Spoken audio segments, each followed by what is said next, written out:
In today's video, a drug deal went spectacularly wrong when criminal twins Kailum and Kieran Nightingale turned a minor dispute into a deadly assault on Shane Boxall.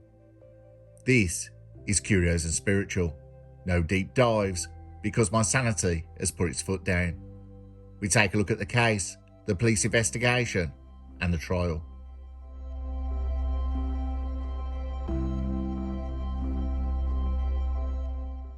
Some nights are quiet, some nights are defined by crap telly and naff pizza. And then there are nights that, for reasons the universe refuses to explain, become the tiny catastrophes that end in someone's absence from family photos forever. April 25th, 2024 in Hull was one of those nights. Ordinary lives were about to be shattered, a man's vulnerability exploited, and the Nightingale twins were about to prove beyond doubt that stupidity and cruelty can coexist in terrifying proximity. Two men, intoxicated and itching for a violent solution to an unpaid drug grievance, barge into a man's home, discovered he had part of his skull removed in previous surgery, and proceed to behave in ways that guarantee catastrophe. It's as ugly as some of these stories get, and this one is right there. Shane Boxall was, by every credible account the courts considered, a family man and a vulnerable human being. 44 years old, the father of 9. Yes, 9. He had survived medical misadventure, only to be made spectacularly vulnerable in his recovery. You do not, as a general proposition, punch a man who is convalescing from cranial surgery. It's medically unwise, morally bankrupt, and legally unhelpful. Yet that's exactly where the story begins. Into his life strolled, or more accurately barged, the Nightingale twins, Kailum and Kieran, identical, 26 years old, and apparently convinced that violence was an appropriate response to a commercial grievance. Earlier that night, the twins had handed over money for a supply of drugs that never appeared. Witnesses later testified that Nightingale's mood darkened rapidly as the absence of product made itself known. Rational thought had already left the building. Empathy, if it had any to be present, had abandoned them entirely. By the time they arrived at Shane's house, they were intent on escalation, threats, intimidation, and physical violence. They weren't subtle, they weren't clever, they were, in a word, predictable in their malice. They got angry, and in this world, you don't ask for a refund, you don't phone customer services when you have a reputation. In this world, it's violence. They went to his door, demanded the goods, and forced entry. Witnesses said that the brothers were enraged and began to smash things and threaten. 2 women were present. One, Shane's girlfriend, pleaded with them to stop. One of them, in an act of elemental human decency, warned that Shane only had half a head. That is not a metaphor. That is a clinical circumstance you could stake your life on. One of the twins reportedly replied, "I don't care, I'll kill him." Not subtle, not negotiable, straight out of a medieval villain playbook. Shane did what any vulnerable man would do when confronted with physically superior threats. He tried to barricade, he retreated to his bedroom and attempted to put a door between himself and what the outside world had apparently decided to be his last morning. But doors are wooden, and determined people have boots. The twins kicked down the bedroom door, yes, kicked it down right off its hinges, and forced their way in. The entry was not a measured, we will talk kind of visit. It was an intimidation, an assault designed to terrify and dominate. Then it got worse in the stupidest possible way. A single punch to a skull already compromised by previous surgery. A single punch with outsized consequences. Kailum struck Shane once, and that's all it took. Shane collapsed to the floor and began fitting, convulsing violently.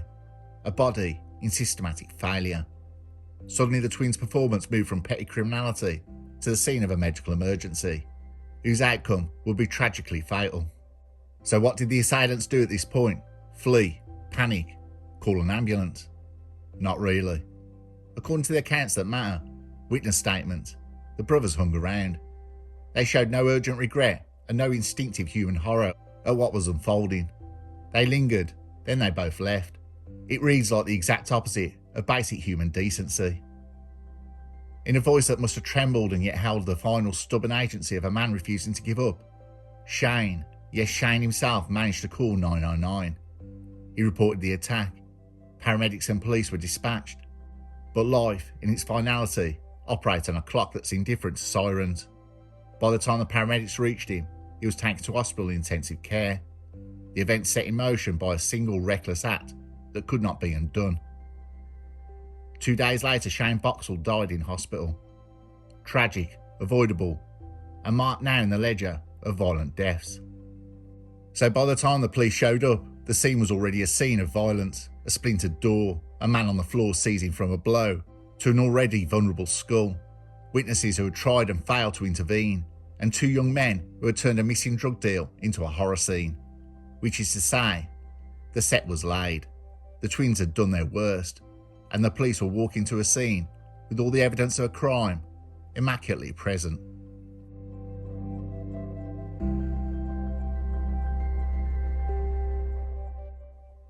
The focus shifted to rapid containment, gathering evidence and tracking the fleeing suspects. Officers canvassed the neighbourhood, knocking on doors, seeking any eyewitnesses who might have seen the Nightingales running through the streets. One neighbour reported seeing 2 men sprint past. These observations, when combined with surveillance cameras in the area, began to narrow the escape route. Dog units were deployed to follow the scent trails, a method both primitive and very effective in the right conditions. After a tip-off, the Nightingales were apprehended. Kailum and Kieran were not naive youths who made a single reckless mistake. They were young men who had repeatedly resorted to aggression as a method of solving problems. This background would later influence both the prosecution strategy and sentencing considerations. Police had established a precise timeline from the drug dispute to the assault. Witness statements detailing verbal threats and the physical attack. Forensic evidence linking the attack to Shane's injury. Medical evidence connecting the punch to his compromised skull with the fatal outcome. The Nightingale's flight from the scene and subsequent capture. Historical context indicating a pattern of violent behaviour. By the time the investigation concluded, the twins were in custody, the evidence compiled, and the case set for trial. The meticulous work of officers and forensic experts ensured that the story of Fateful Night would not be lost to chaos. It would be told again, in court, a stark, brutal reminder that violence is rarely a victimless crime, and that fleeing from it does not absolve anyone of responsibility.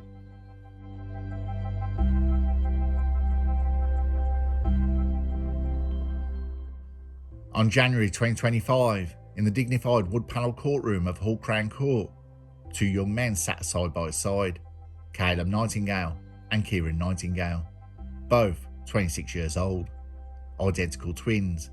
Their crime? The murder of 44-year-old Shane Boxall, a father of 9 who had been recovering from surgery that had removed part of his skull.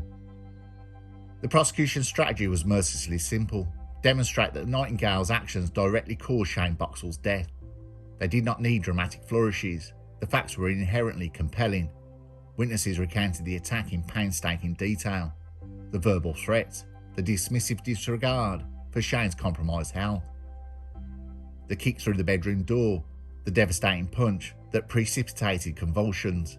Every account was consistent, building a timeline of escalating violence that left no room for doubt. Medical experts took the stand with an air of clinical detachment that contrasted sharply with the courtroom's tension. They explained in language precise enough to make even hardened jurors shiver how a single blow to a partially removed skull could induce seizures, swelling, and fatal trauma. The defence attempted to salvage what little dignity they could. They argued that the twins had not intended to kill Shane, framing the assault as reckless but lacking murderous intent.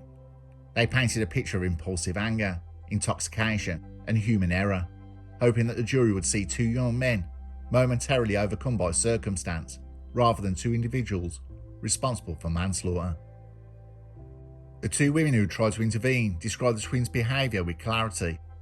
"I begged them to stop," one testified. "He only had half a head and they didn't care. They laughed like it was a game." That phrase, "like a game," would echo throughout the trial, crystallising the twins' indifference and establishing a narrative of calculated recklessness rather than mere youthful foolishness. The prosecution also highlighted the twins' flight from the scene, a detail that reinforced the jury's perception of consciousness of guilt. They attacked Shane and attempted to evade the police. Police unit reports, CCTV footage and neighbourhood canvassing testimony were all presented. each piece reinforcing the same uncomfortable truth. The twins had knowingly committed a violent act and attempted to escape accountability.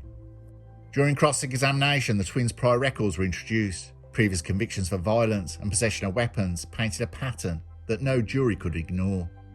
The defence objected, attempted to argue that history was not destiny, that past behaviour should not determine culpability for a single instant. The judge allowed the evidence, citing its relevance and establishing behaviour patterns. The courtroom was silent as the narrative formed. These were not first-time offenders acting on a whim. They were young men from whom violence had been a recurring tool. The jury deliberated, though the weight of the evidence made the process more formality than genuine uncertainty. After careful consideration, they returned a verdict of guilty of manslaughter and not murder. The distinction was critical. Intent to kill had not been proven beyond reasonable doubt, but reckless behaviour causing death had. Kailum and Kieran were therefore legally responsible for the fatal outcome, a sobering reminder that recklessness, even without intent, carries consequences of monumental gravity. Sentencing was scheduled for the end of January 2025. The courtroom heard victim impact statements that laid bare the consequences of that night. Shane's 9 children had lost their father. Judge John Thackeray, King's Counsel, delivered a stern note, emphasising that the twins' actions were violent, reckless and profoundly consequential. Kailum received a 10-year sentence, while Kieran received 9 years. Each year represented the gravity of their choices, a numerical reminder that actions have real-world repercussions beyond the walls of the courtroom. The shocking absurdity of a £150 drug dispute that ended in death, 2 young men convicted, and a family left grieving.